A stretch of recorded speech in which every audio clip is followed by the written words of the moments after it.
Je me souviens de ce soir non pas par les images, mais par la pression dans la poitrine. La maison était trop silencieuse, comme si elle savait déjà que quelque chose allait se fissurer. J'ai 30 ans, et je croyais avoir appris à lire la vie entre les lignes. Je me trompais. J'ai ouvert une porte que je n'ouvrais jamais, et le monde a changé de forme. Mon mari était là.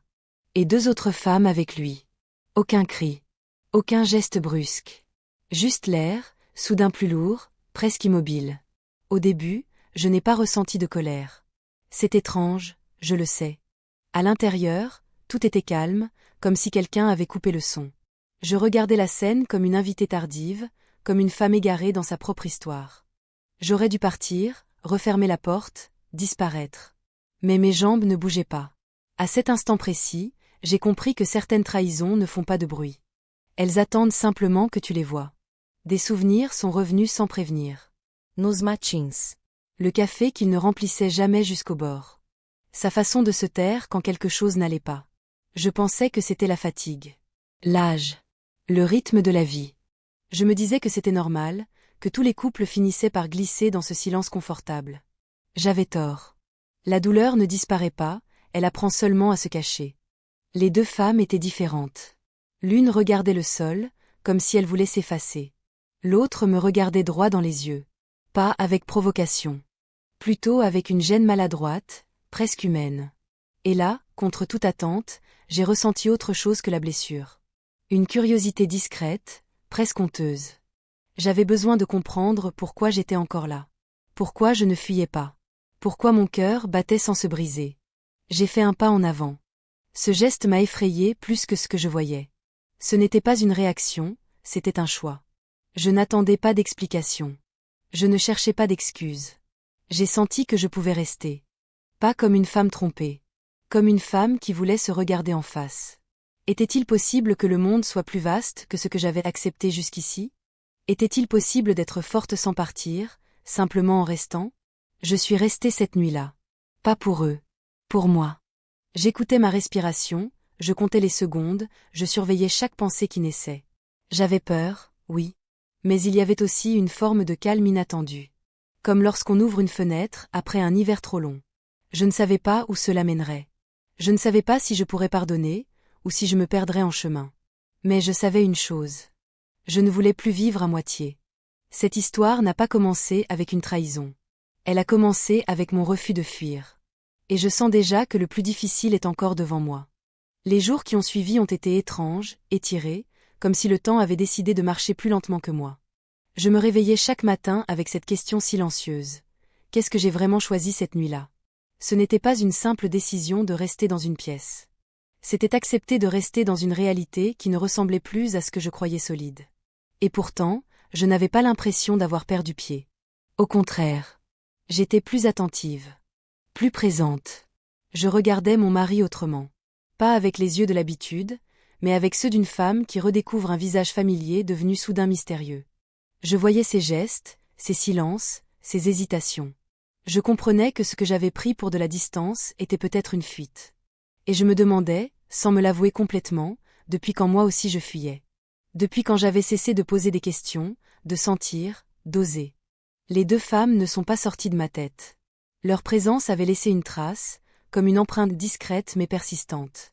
Je ne les imaginais pas comme des rivales. C'est curieux, mais ce mot n'avait plus de sens. Elles représentaient quelque chose que je n'avais jamais osé regarder. Une part de liberté, peut-être, ou simplement une autre façon d'exister. Je ne savais pas encore si je pouvais l'accepter, mais je ne pouvais plus l'ignorer. Il y avait des moments de doute, bien sûr. Des instants où la jalousie revenait, sourde, presque honteuse. Je me surprenais à penser à ce que diraient les autres, à ce que penserait une femme de mon âge, avec une vie bien rangée, des habitudes rassurantes. On nous apprend que certaines choses ne se font pas, qu'il y a une ligne invisible à ne pas franchir. Mais personne ne nous explique quoi faire quand cette ligne disparaît sans prévenir. Je sentais en moi un combat discret. Une partie voulait refermer la porte, effacer, redevenir celle d'avant. L'autre refusait. Elle disait que revenir en arrière serait mentir. Et je me suis toujours promis de ne pas mentir à moi-même, même quand la vérité dérange. Surtout quand elle dérange. Alors je suis restée attentive à mes sensations, à ce mélange de peur et d'éveil qui me tenait éveillée la nuit. Peu à peu, j'ai compris que ce n'était pas une histoire de partage ou de possession. C'était une histoire de regard, de place, de choix assumés. Je n'étais plus simplement l'épouse. J'étais une femme qui décidait de rester debout au milieu de quelque chose de fragile et d'inconfortable. Et étonnamment, je me sentais plus vivante que depuis des années. Je ne savais pas encore jusqu'où cela irait. Je ne savais pas quelles conséquences m'attendaient. Mais je sentais que la dernière partie de cette histoire ne parlerait ni de scandale, ni de honte. Elle parlerait de ce que j'allais devenir. Et c'est cette attente, presque douloureuse, qui me faisait continuer. La fin n'est jamais l'instant où tout s'arrête. C'est plutôt celui où quelque chose se pose. Avec le temps, j'ai compris que ce que j'avais vécu n'était ni une chute ni une victoire. C'était un passage. Lent. Parfois inconfortable.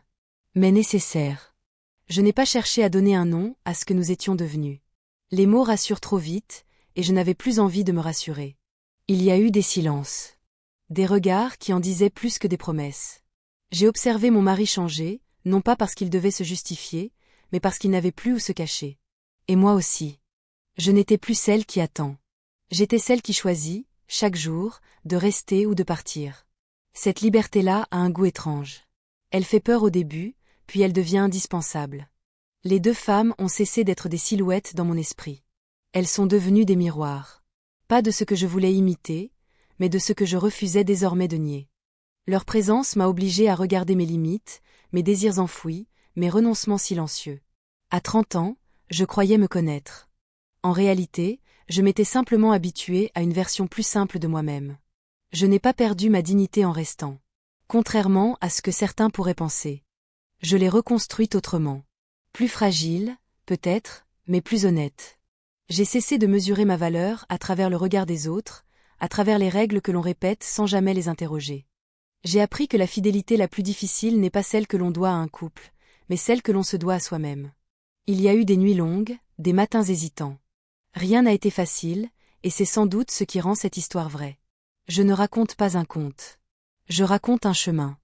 Un chemin où j'ai accepté de ne pas comprendre tout de suite, de ne pas contrôler, de ne pas juger trop vite. Un chemin où j'ai découvert que rester pouvait être un acte de courage, tout autant que partir.